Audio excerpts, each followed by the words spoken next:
Okay, I think we're live. And I just wanted to do a short video, read a little bit more from the book I discussed in the last live stream, The Great Influenza, the story of the deadliest pandemic in history. And deadliest in terms of the uh, the percentage of the people that died, particularly in the United States. And this is a book documenting that. But it also goes into the history and politics and sociology of the country and all of these other things, the economics, things that were at work. So it's not just some sort of epidemiological study of how this how the this particular influenza ravaged across the United States and the world. It is actually a really comprehensive exploration of the country during this period of time. And it's worth reading because it has a lot of lessons contained in it for people today as they're watching the government's response to things and the response of people in general, society.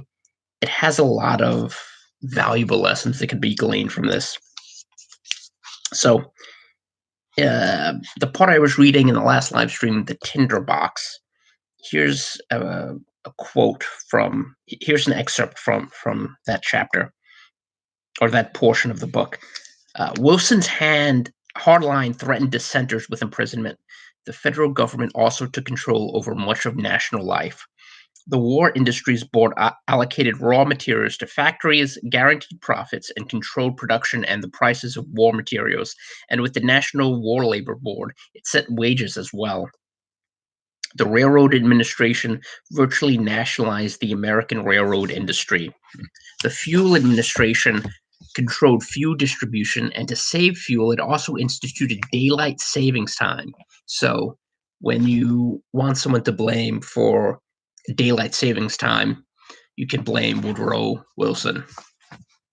The Food Administration, under Herbert Hoover, oversaw agricultural production, pricing, and distribution. Hoover, of course, one of the interesting things is Hooverism and Hoover academics and the media and the ruling elite have kind of well, not kind of, they've completely distorted the actual yes. They've distorted the legacy of Herbert Hoover, not the legacy of presiding over a Great Depression, the beginnings of a Great Depression, but his reputation. They've turned him into this almost anarcho-capitalist Randian archetype who was extremely laissez-faire, who was hands-off in terms of the economy, who was completely who was a 100% capitalist, which couldn't have been further from the truth. So here you have the Food Administration, Herbert Hoover overseeing agricultural production, pricing, and distribution. And keep in mind, this was the man who created the NRA, who started all of the government activities that his successor FDR adapted and then expanded upon. So what we know as the New Deal, all of these aggressive federal programs, things like crop insurance, paying farmers not to grow things, uh, instituting, basically taking the government and insinuating it into virtually every private business decision, and and cartelizing wages and prices with the help of corporations and large bodies. Essentially, what you would hi John, what you would know as fascism. I mean, people, progressives look at FDR as a hero, and he was. for their cause, but it really is very similar economically to what's known as fascism. When you look at the evolution, particularly when you compare FDR when he ran. This is a bit of a tangent, but when he ran against Herbert Hoover, he ran as sort of a Clinton, what we would call today a Clintonian Democrat. He attacked Hoover for these very things, um, for supporting regulations and for being big government. He kind of ran as a as the as an early version of a Clintonian or new wave Democrat. But when he got into office, he adopted all of Hoover's policies, all of Hoover's economic policies, and then expanded them to the point where it, the government prolonged the Great Depression, really created the Great Depression. They prolonged the Depression and turned it into the Great Depression, and it didn't end until it didn't end until after FDR was deceased. So so you have to keep this in mind. I just wanted to point that out because it mentions Herbert Hoover here, and Hoover was of the same mindset as Wilson and progressives. People forget the Progressive Party was not a Democrat party, even though people associate progressivism with people like uh, with certain Democrats. It really was this third party that combined elements of uh, elements of technocracy with socialist and regulatory aspects, and it um, and you see it in people like Bernie Sanders, who's nominally a Democrat. He caucuses with the Democrats and he runs as a Democrat, but he really is an independent. And but the solutions he proposes are the type of solutions you would many of them would have been espoused by progressives at the time. So you have Hoover in charge of the Food Administration, regulating the distribution and the pricing of food.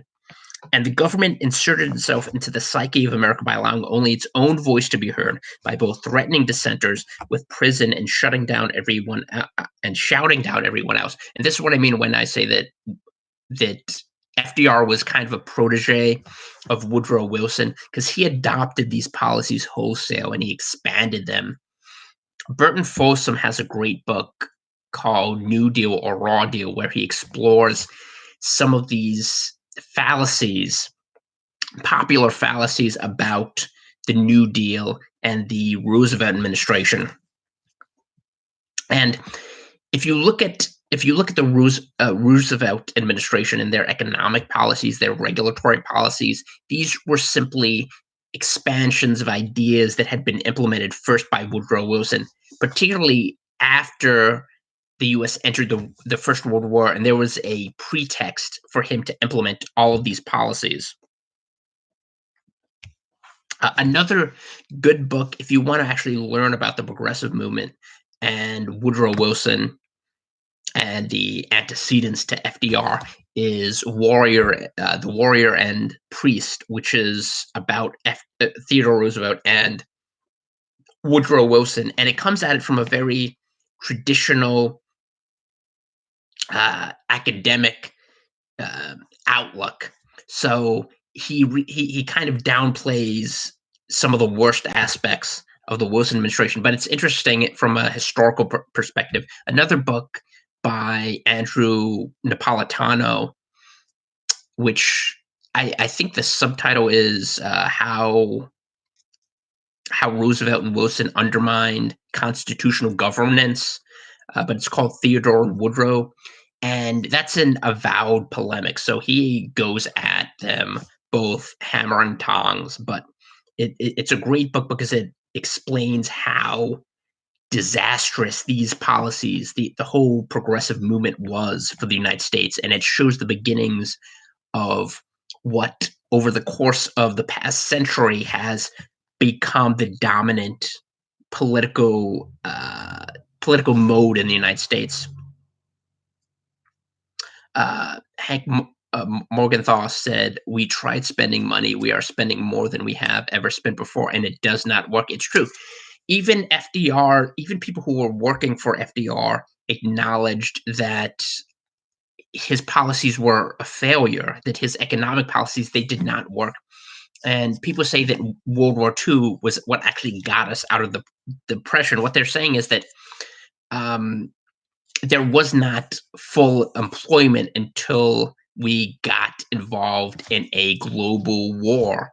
And the reason for that was because tens of millions of men were sent overseas and women were enlisted to replace them. Yeah. Well, I mean, it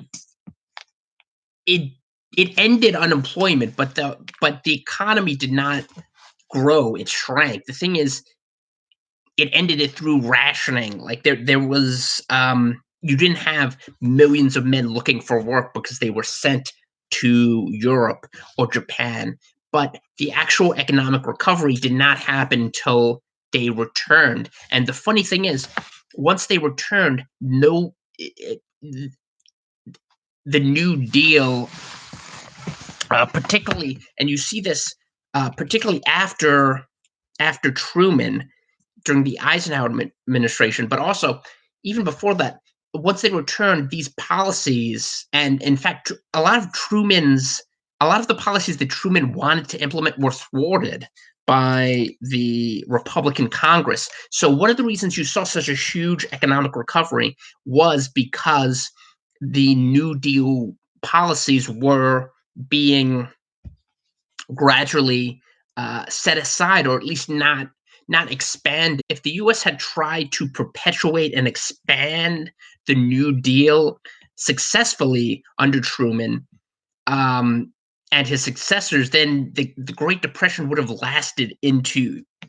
lasted several more decades. Yeah, that's true. The Marshall Plan. Yeah, that's true. After the Second World War, the U.S. Globally didn't really have any economic competitors. Europe had been destroyed. The Soviet Union was politically powerful. It became essentially, I mean, that's the root of the Cold War, the division between the USSR and the Warsaw Pact, and the US and its allies. But yeah, essentially it didn't have any competitors. I mean, Europe was destroyed, Japan was destroyed. The US was basically standing alone. And that's where you get things like the Marshall Plan. But that's an aside. But those two books, Warrior and Priest, and I think it's called Theodore and Woodrow, but the book by Judge Andrew Napolitano, that is a really good one in terms of understanding progressive ideology and then understanding the history behind progressivism, uh, and the two main figures, the two figureheads for this movement. So, just to continue, it says, prior to the war, Major Douglas MacArthur had written a long proposal advocating outright censorship if the nation did fight. Journalist Arthur Bullard, who was close to Wilson confidant Colonel Edward House, who's another interesting figure, argued for another approach. Congress's rejection of censorship settled the argument in Bullard's favor. Bullard had written from Europe about the war for Outlook Century and Harper's Weekly. He pointed out that Britain was censoring the press and had misled the British people, undermining trust in the government and support for the war. He urged using facts only, but he had no particular affection for truth per se, only for effectiveness. Hey, Nate. Truth and falsehood are arbitrary terms. There is nothing in experience to tell us that one is always preferable to the other. There are lifeless truths and vital lies. The force of an idea lies in its inspirational value. It matters very little if it is true or false. I think the mods are on vacation, or they're probably sleeping. It's midnight on the East Coast. Um, but yeah, keep this in mind. This was one of the leading journalists and an advisor to Woodrow Wilson. So keep this in mind when you hear anything from the corporate press and the Washington Press Corps and papers like the New York Times and the Washington Post. This is the this guy was the antecedent for these people, and he said, "Truth and falsehood are arbitrary terms. The force of an idea lies in its inspirational value. It matters very little if it is true or false." And this is the same philosophy the media, by and large, operates by today. I mean, they have no real basis for their ethics. It's completely subjective. They operate by subjectivism, so they don't have any particular respect for the truth or falsehood. They simply determine their actions based on what they perceive to be effective or good for the country, which and in their minds, their values and their concerns are a proxy for what's good for the American public. Hi, Scott. Yeah, well, I, I don't think you were here for the beginning, but yeah, I was just this is the book, The Great Influenza. I'm just reading a little bit from it because it is such a fascinating insight into history. And since we're going through another pandemic, hopefully not as deadly and disastrous as the Spanish flu, I thought it would be interesting to read probably the best book about the Spanish flu that's out there. And it's good not just because I mentioned this earlier, but it's good not just because it's a history of epidemiology, the spread, the biology of this, but it actually does a good job of summarizing the politics and the economics and the cultural forces at work. Um, so yeah,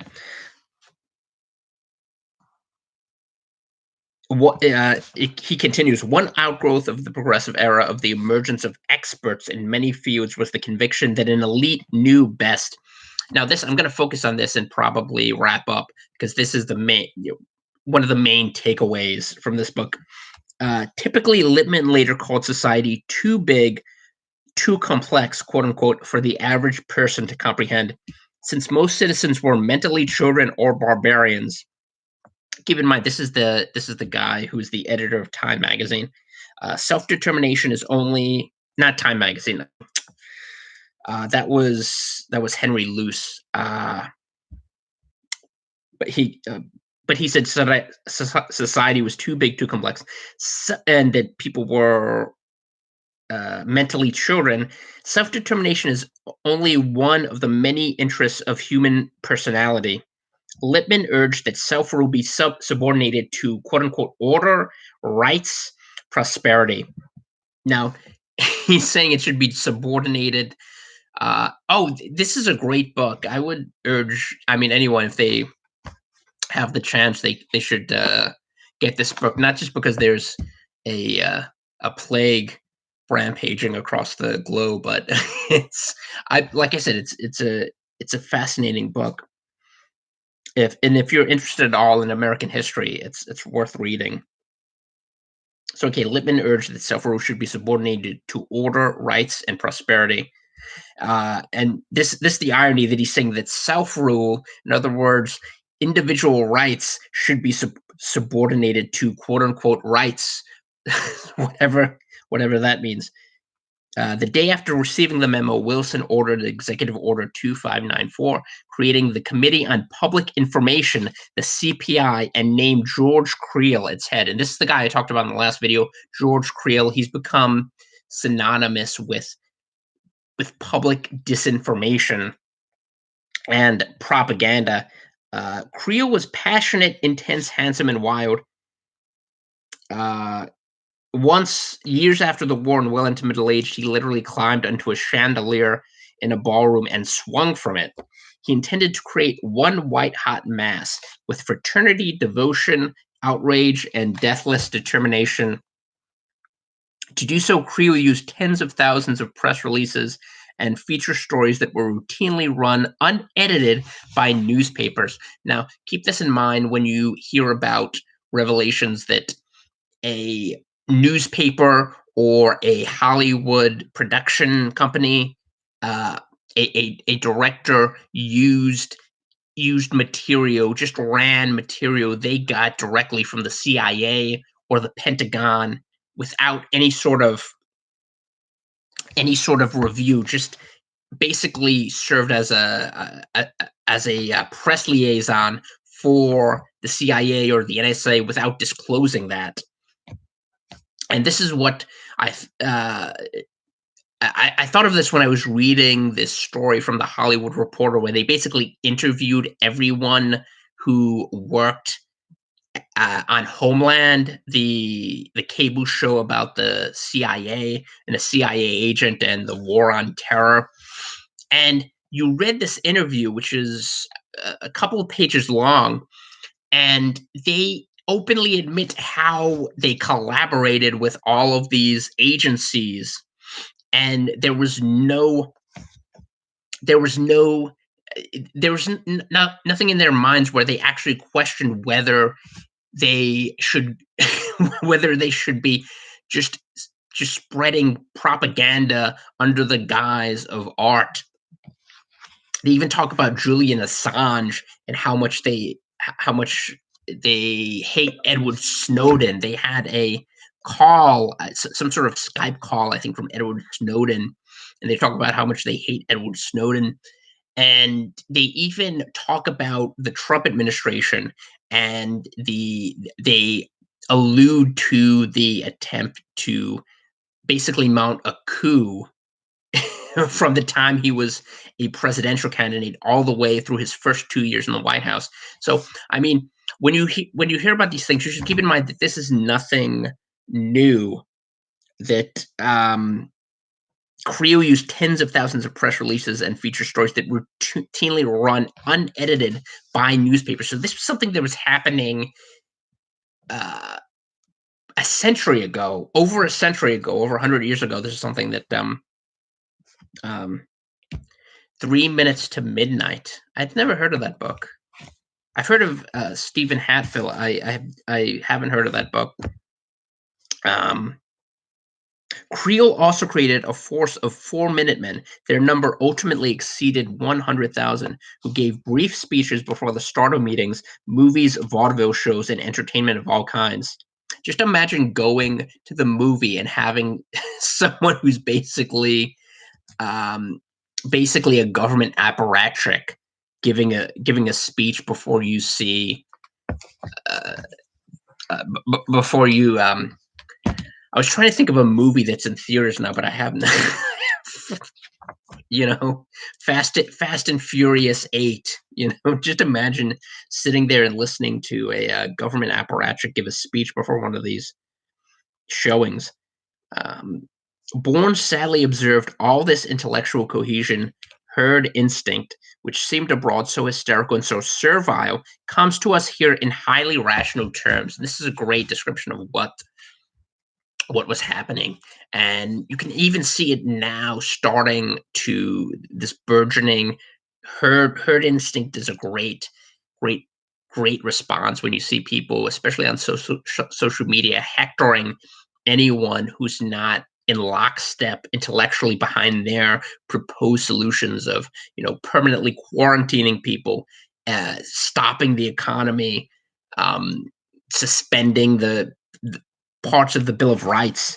You can see this. This is there's nothing about this has really changed.